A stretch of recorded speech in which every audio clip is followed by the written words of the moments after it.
ఈరోజు మన పిల్లలకు మనము ఏమి నేర్పిస్తూ ఉన్నాం ఒకసారి జ్ఞాపకం చేసుకోగలిగితే, ఫలానా వారితో మాట్లాడవద్దు, వారు పాపములో ఉన్నారు, ఫలానా వారితో స్నేహము చేయవద్దు, ఫలానా చోటుకు వెళ్ళవద్దు, ఫలానా చోట ఫలానా వ్యక్తులతో నీవు మాట్లాడకూడదు, వారితో నడవకూడదు, వారితో జీవించకూడదు, అలాంటి చోటల మనము కనబడకూడదు అని మన పిల్లలకు ఎంతో చక్కని మాటలు మనం తెలియపరుస్తూ, అలాంటి మాటలు మన పిల్లలకు మనం నేర్పిస్తూ ఉంటాం. ఎవరితో మాట్లాడాలి, ఎలాంటి వారితో మాట్లాడాలి, ఎలాంటి వారితో సహవాసం చేయాలి, ఎలాంటి వారి ప్రక్కన కూర్చోవాలి, ఎలాంటి వారితో మన రక్త సంబంధాలు మనం కలుపుకోవాలి, ఇలా మనం ఆలోచించుకుంటూ పోతే మన బిడ్డల యొక్క వయస్సు ఇంచుమించుగా 7 సంవత్సరాలు మొదలుకొని వారి యొక్క జీవిత ప్రయాణంలో ప్రతిదీ కూడా వారికి మనం నేర్పుతూనే ఉన్నాం. నేను అడుగుతున్న మాటను ఒకసారి జ్ఞాపకం చేసుకోవాలా. నీ పిల్లలకు అంతగా నేర్పిస్తున్న నీవు నీ జీవితంలో ఏమి నేర్చుకున్నావు? నీ బిడ్డలను ఫలానా చోట కనబడవద్దు అంటున్న నీవు ఎక్కడ కనబడుతున్నావు? నీ బిడ్డలకు ఫలానా వారితో నువ్వు స్నేహము చేయకూడదు అంటున్న నీవు ఎవరితో స్నేహం చేస్తున్నావు? ఒక్కసారి జ్ఞాపకం చేసుకోవాలి ప్రియ దేవుని బిడ్డలారా. ఈరోజు జ్ఞాపకం చేసుకోగలిగితే మనం ఆరాధిస్తున్నటువంటి దేవాతి దేవుడు, నేను పరిశుద్ధుడను కాబట్టి మీరు కూడా పరిశుద్ధులుగా ఉండండి అని చెప్పేసి ఒక చక్కని మాటను నేను మనందరికీ నేర్పిస్తూ ఉన్నాడు. ఆయన నేర్పించుటలో ఆయనకు యోగ్యత ఉన్నది, ఆయనకు పరపతి ఉన్నది, ఆయనకు అర్హత ఉన్నది.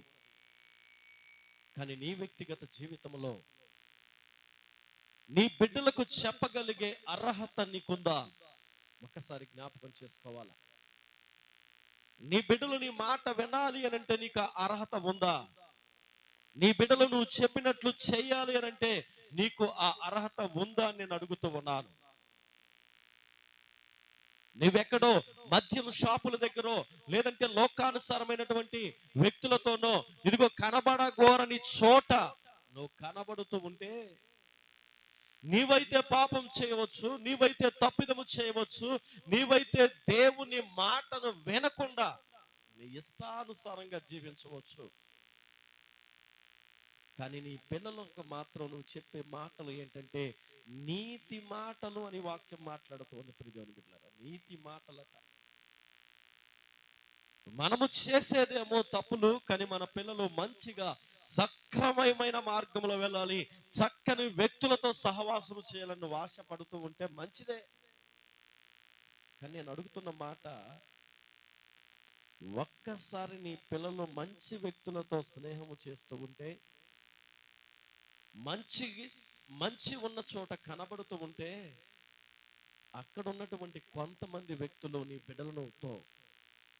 బిడ్డలతోనట, ఒరే మీ నాన్న ఫలానా చోట కనబడుతూ ఉన్నాడు, ఫలానా ప్రాంతంలో కనబడుతూ ఉన్నాడు, ఫలాని యొక్క వ్యభిచార గృహాలలో, దొంగతనాల దగ్గర, పోలీస్ స్టేషన్ల దగ్గర ఎక్కడ పడితే అక్కడ మీ నాన్న కనబడుతూ ఉన్నాడు అని చెప్పేసి ఆ పిల్లలకు తెలిస్తే వారు హృదయం ఏమవుతుందో ఒక్కసారి మీరు ఆలోచన చేయండి. నువ్వు తాగుతున్నావు, తిరుగుతున్నావు, నీ ఇష్టానుసారంగా జీవిస్తూ ఉన్నావు, నీ బిడ్డలకు నువ్వు ఏమి నేర్పిస్తున్నావయ్యా అనంటే, మంచిగా బ్రతకండి నువ్వు నేర్పిస్తున్నావు, కానీ నీవెక్కడ బ్రతుకుతున్నావు అనేది ఒక్కసారి ఆలోచన చేయాలి. నీ బ్రతుకు సరిగా ఉండి నీ బిడ్డలను సరిగా బ్రతకమంటే, జ్ఞాపకం చేసుకుందాం ప్రియదేవుని బిడ్డలారా, నీ బ్రతుకు చక్కగా ఉండి, అమ్మా ఇదిగో నా జీవితాన్ని ఒక రోల్ మోడల్గా తీసుకోండి, నేను ఎలా బ్రతుకుతున్నాను, ఎలా కష్టపడుతున్నాను, ఏ రీతిగా జీవిస్తున్నాను, ఏ రీతిగా అలాంటి వ్యక్తులతో సహవాసము చేస్తున్నానని నీ బిడ్డలకు చెప్పగలిగే ఆ ధైర్యము, యోగ్యత నీకుందని నేను అడుగుతా ఉన్నా. ఏమి నేర్పిస్తున్నావయ్యా మన పిల్లలకంటే? మనం నోటి నుంచి అనేక మాటలు నేర్పిస్తున్నాం, కానీ మరి నీకు మీ తండ్రి నేర్పించినటువంటి మాటలు ఏమైతున్నాయని నేను అడుగుతూ ఉన్నాను ప్రియమైన బిడ్డలారా. ఈరోజు నువ్వెక్కడో ఉండి నీ బిడ్డలను ఉన్నతమైన స్థితిలో ఉంచాలనుకోవడం మంచిదే, కానీ అక్కడ ఉంటారంటే ఉండలేరు. ఎందుకనంటే తండ్రి పందాలోనే, తండ్రి అడుగులోనే, తల్లిదండ్రుల అడుగులోనే బిడ్డలు కూడా ఏం చేస్తూ ఉంటారటండి? జీవితాన్ని కొనసాగిస్తూ ఉంటారు. ఈరోజు క్రైస్తవులుగా చూసుకోగలిగితే చాలా మంది తల్లులు, చాలా మంది తండ్రులు చేస్తున్న పనులు ఏంటంటే ప్రియమైన బిడ్డలారా, ఇదిగో వారైతే ఇదిగో లోకములో ఉన్న మనుషులతో, లోకానుసారంగా బ్రతికే వ్యక్తులతో ముసలమ్మ ముచ్చట్ల దగ్గర కూర్చొని అనేకమైన మాటలు, వ్యర్థమైన మాటలు, దోషముకరమైన మాటలు, పాపముతో కూడిన మాటలు మాట్లాడుతూ ఉన్నారట. కానీ వారి పిల్లలను మాత్రం ఇదిగో ఈ రీతిగా మాట్లాడకూడదని చెబుతున్నారంట. ఎక్కడ? నీ ప్రక్కన ఉన్నటువంటి నీ కుమార్తె అయినా, నీ కుమారుడైనా నువ్వేం చేస్తున్నావో వాడికి తెలియదనంటే తెలియని వయసు కాదు ప్రియమైన బిడ్డలారా, తెలియని వయసు కాదు. వాడికి అన్నీ తెలుసు. ఆ తెలిసిన వ్యక్తి ఈరోజు నీవు చేస్తున్నదే వాడు చెయ్యాలి, చేస్తాడు, చెయ్యక మానడు. ఎందుకనంటే దేవుడు పరిశుద్ధుడు కాబట్టి మీరు పరిశుద్ధులుగా ఉండమనంటే మీరు ఎవరు ఆయన మాట వినలా. కానీ మీ పిల్లలు మాత్రం మీ మాట వింటారా అంటే వింటారు అనే ఒక భ్రమలో నువ్వు బ్రతకాలంతే. రేపటి రోజున నువ్వు తాగుతూ ఉంటే వాడు కూడా ఎదుగు పడిన రోజు తెలుస్తుంది.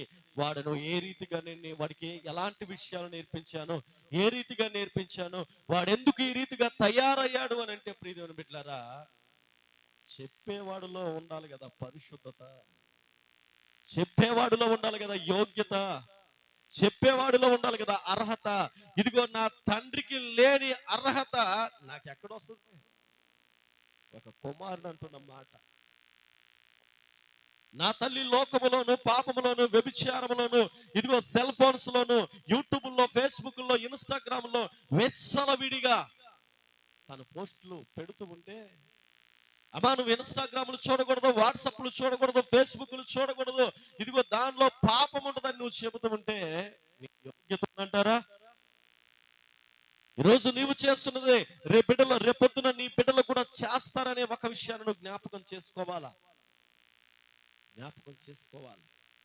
చేసుకొని మొట్టమొదటిగా ఎవరైతే తన పిల్లలు ఒక ఉన్నతమైన స్థితిలో, ఒక ఘనమైన స్థితిలో, ఒక విలువైన స్థితిలో ఉండాలని ఆశపడుతూ ఉన్నారో వారందరూ కూడా, తల్లిదండ్రులుగా పిలువబడుతున్న ప్రతి ఒక్కరు కూడా మొట్టమొదటిగా నీవు పరిశుద్ధుడిగా ఉండాలా, నీవు దేవుని సన్నిధిలో ఉండాలా, ప్రార్థన చేసే వ్యక్తిగా ఉండాలా, ఇదిగో దేవుని సన్నిధిలో పరిచర్య చేసే వ్యక్తిగా ఉండాలా.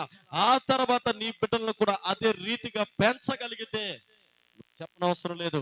వారికి ఎక్కడికి వెళ్ళినా, ఏ ప్రాంతానికి వెళ్ళినా, ఏ రీతిగా వెళ్ళినా వారికి ఏది మంచి, ఏది చెడు అనేది సమస్తము నా దేవుడు వారికి ఏం చేస్తూ ఉన్నాడని తెలియపరుస్తూ ఉన్నాడు. వారికి నా దేవుడే తెలియపరుస్తూ ఉన్నాడు. ఇలాంటి విషయాలు నువ్వు నేర్పాలి.